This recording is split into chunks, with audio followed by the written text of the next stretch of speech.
This is the story of the time I was kidnapped. To start out, to put it simply, my life was extremely rough growing up. My childhood was just very rocky, and most of the circumstances that led to us, me and my mom, being kidnapped are a little bit strange, but at the same time it was normal growing up. So my brother and sister always lived with their dad's family because we had a different dad, and I would stay with my mom. And between the summer of my 5th and 6th grade year, I was staying with my mom in a town called Antonio, and we lived at this house with these two guys, one of which was an old-time friend of my mom's and one she was dating. And I don't know how the two guys knew each other or if they really did that well. But one day we went for a ride, and it was pretty gloomy day, and my mom was dating the guy we went on a ride with, and he drove us really, really far. I remember it was about an hour and a half drive, and I want to say we were over somewhere around Richwoods, which is just a strange coincidence to the Sean Hornback case. If you guys haven't seen that, I did a video on it, and definitely go check it out. It's a very interesting story, but I believe that this is where we were. I'm not sure if that's where we were. I probably should talk to my mom before I filmed this, but for those of you who don't know, she is in prison, so I can't exactly just wait for her to call to ask these questions, because a lot of you have been wanting this video, so I wanted to get it up. And we take this drive, and in the middle of our drive, there's literally torrential downpour. So it's raining so hard we can't see, we have to pull over. So we pull over in this church parking lot, and all the rain just stops, and it's dead still, and the sky is green and gray and ominous, and trees are bending and touching the ground. And I was 11 or 12 years old, so I just remember being terrified. And it's actually the second out of 3 times that I was literally outside, caught in the middle of a tornado, which is one of my worst fears in the world now. I think probably because I've had so many experiences where I'm just outside in the middle of a tornado. So there's a tornado, and we can see a funnel cloud not even a mile away from where we are, and the guy driving decides to go, just drive, just take off driving. And honestly, we kind of somewhat went in the direction of the tornado, which was terrifying. And because of all of this commotion and all of it being very hectic and all of our adrenaline rushing, I think that is what allowed me and my mom to not really understand or know where we were or where we were going or where we ended up, basically. So we get to this house in the middle of nowhere on the side of the highway, and it's a 1-lane highway, and there's it's a field behind the house and a creek butt up to the house, and then next to the house was this 2-story garage that people lived in, and then people lived in the house, and it was just super weird. And I remember we got there, and there was some kids that lived in the house, and there was a trampoline outside, and I kind of just spent my entire summer just jumping with them on the trampoline and stuff. And me and my mom stayed in a tent in a field behind this house, and my mom was just oh, we're camping. And I remember we always went camping growing up, and my mom was just so over-prepared. We would literally bring rugs, mats to wipe our feet off before we got into the tent. We would have so many supplies and so many resources when we went camping. So I thought it was really odd that we just randomly up and left, and all we had was the clothes on our back, and I think I had a purse with chapstick in it and a notebook, and that was about all I had. And it was in between summer. It was there was maybe a month and a half left, and we spent 4 weeks sleeping in this tent with nothing but a cover and a pillow. There was no padding, there was no mattress, there was no air mattress, there was no cushions. We were just sleeping on the ground essentially, but there was a tent protecting us. And I thought it was really strange, but at the same time, I was very naive back then, and my mom kept a lot of things very hidden from me. And I knew something wasn't right, and this was just around the point in time where I started realizing that maybe my mom was the person that everyone said she was, and maybe, you know, I wasn't very safe hanging out and being with my mom, even though she is my mom and she always did the best that she could. I'm not shaming my mom in any way, shape, or form. I love her to death. But that's a whole other story. So we're in this tent and we're just camping for like days and days on end, and I just remember I'd wake up in the middle of the night and no one else would be in the tent with me. My mom wouldn't be there, and I would walk out of the tent and I would go to that garage because that's where everyone seemed to be, and like the lights were on and there was music. And I would go to the garage and I would knock on the door and they would open it like 2 or 3 centimeters, like just enough to where I could see whoever opened the door's eye. And I'd be like, hey, is my mom in there? Yeah, but she's busy. And I'd be like, okay, well, can you tell her I need her? And they'd be like, yeah, but she's busy right now. She'll be out when she's done. And I honestly don't know what my mom was doing in there. I don't know if she did it willingly. I don't know the details, and I don't want to think about it, honestly. Terrifies me. So I'd go back to the tent and I would just stay there and just stay awake until the sun came up, and it'd be like 11 o'clock midnight when I woke up, 1 or 2 a.m., and I would just sit there for hours in the tent and wait for the sun to come up. And once the sun came up, I felt safe. Like, I was just terrified to go back to sleep because I was all alone in the middle of this big field, and I didn't know where my mom was or if she was ever coming back. And this happened like quite a few nights in a row.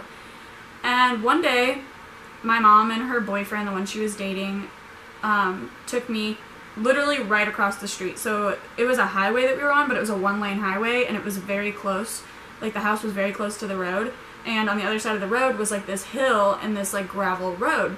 And so we get up to this trailer and they tell me like, this is where we're gonna be living. And honestly, at that point in my life, I was okay with it because I got to choose the school I was gonna go to. They said they'd take me to any school that I wanted to go to.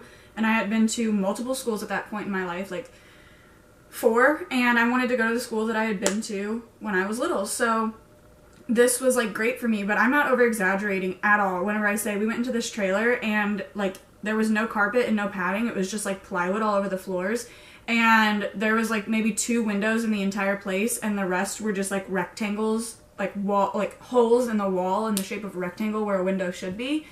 And I didn't question it. I didn't like, it was rough and it wasn't nice in any means, but I got to have my own room because my brother and sister lived with their family, and I got to choose the school I was going to, and so I was happy about it. And I had actually went to school for about 2 weeks. We lived like an hour from school, so I would wake up really early and they would drive me and I would go to school, and I like stayed in this room that only had a bed, and I only had like a couple of outfits, but it wasn't like, that was normal to me growing up, so I was really in a good, like, happy place at this point. Like, mentally, I didn't really think much of it. And one day after school, I got called out like 10 minutes before the buses would be called, so it was like 10 minutes before. I go to the front desk and I see that it's not my mom coming to get me, and I'm really confused, and I'm like, where's my mom? And he's like, well, she's in the car. And at this point, this point is the point that I should have realized something was going on. Something was up, something was wrong. I did realize it, but at this point is the point in which I should not have went out of the door. I should have went to the principal's office and been like, hey, he's not on the emergency contact list. I don't know him. He's not related to me. I can't leave with him. But I didn't. I trusted that my mom was outside in the car waiting. So we go outside and we get into his car, and luckily my mom was in the car. Like, she was in the car, so I'm thankful for that. This is where, like, the story makes a lot more sense to myself. Looking back, like, whenever I was in the situation, this is where everything kind of, like, came together and I had a realization. So we get in the car, my mom's in the front seat, he's driving, and we drive to Antonio. So not the place that we lived, but the place that we had left the day of the tornado. And since this day, we hadn't seen our family, we hadn't talked to our family, my mom didn't have a cell phone. This was like, 10 years ago, so cell phones weren't as common, and my mom didn't have a place to live, so why would she have a cell phone? And I didn't have a cell phone until I was like 13, so we get to this place in Antonio, and we go to the house, and he runs inside. And as soon as he shuts, like, so he goes inside the house, and as soon as he shuts the door, my mom literally jumped from the driver's seat, or I'm sorry, from the passenger seat into the driver's seat, like, jumped. She didn't even get out of the car. She just climbed over. My mom's also really tiny, so it wasn't that big of a deal. And she starts the car and like, backs up, peels out, and just takes off. And this is the point where I'm, like, confused and, like, hey, what's going on? What are we doing? Like, why are we leaving him here? Like, wait a second. Like, I didn't understand. And so we drove 2 hours, well, it's about an hour and a half, all the way down to my grandma's. And on the car ride, I remember just, like, asking my mom what was going on, and she never really, you know, came out and said, like, well, I'm leaving him. Well, you know, he was holding us captive there. Like, we didn't, like, this is where I realized my mom also didn't know where we were. She had no idea. So for him to have taken us to Antonio was the only way she knew where she was at, to where she could get us somewhere. Like, she couldn't just, you know, sneak out in the middle of the night, because they would take her into this garage every night, and there was, like, no way for her to sneak out. And I didn't really realize we were being held against our will, or my mother was, for lack of a better term, because I wasn't, like, tortured or abused, like, in any way, shape, or form. I don't know if my mom was or wasn't. I'm sure she was. You know, not physically, not, like, physically abused to where you could see, but I'm sure she was verbally and sexually abused in some way, shape, or form. So we drive to my grandma's, and I just remember thinking and asking my mom, like, didn't we just steal his car? Like, doesn't that make us, like, bad people? Like, didn't we just do something wrong? And at the time, like, my mom was just like, no, I'm gonna call his brother, like, once her boyfriend got locked up because she knew he was on the run, she actually, like, was planning on giving the car back to the family. Like, she wasn't trying to keep the car. She was literally just trying to get us safe. So, like, my mom told my grandma what happened, and I just remember thinking, like, we are so fucking lucky. Like, I don't know how we got so lucky, because looking back now, I don't know how long we would have been there until, you know, my family, like, realized we're not just, like, hanging out and doing whatever. Like, we weren't there by choice. So that is word vomit. That is the story of the time that me and my mom were kidnapped. And, you know, there wasn't an Amber Alert, there wasn't a missing person, because everyone thought we were where we wanted to be, and I thought we were where my mom wanted to be, but that was very clearly not the case once we escaped, for lack of a better term. And I'm so fortunate that my story ends this way. I'm so lucky that nothing happened to me. No, you know, I didn't have to go through anything traumatizing, and nothing traumatic happened to me where, you know, I have effects to this day or anything. But at the same time, I'm always on my guard. I'm so cautious. Like, whenever someone looks at me get out of my car and go into the gas station, I literally, like, wait till they leave. I make sure that they don't follow me home. Like, I make sure that I'm on main roads. I make sure that it's well lit. I make sure that I have my dog with me. My location service is on. Thank you. Thank you for that. I am just super cautious, and I think that I wouldn't be nearly as cautious or concerned about other people if this didn't happen to me, and I wouldn't be as interested in missing people and cases if this hadn't happened to me, but I am. And that is what I do. I make videos about missing people who need a little bit more media coverage and exposure. I also do solved cases, and I plan on doing some murder mysteries, even though I already have done some. Sorry, that's my dog's tail. I really... Come on. Over here, please. Thank you. Please sit down.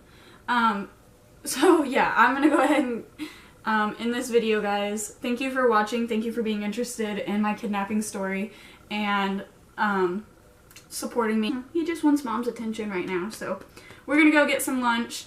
I love you guys. See you in the next one. Bye. Bye. I love you.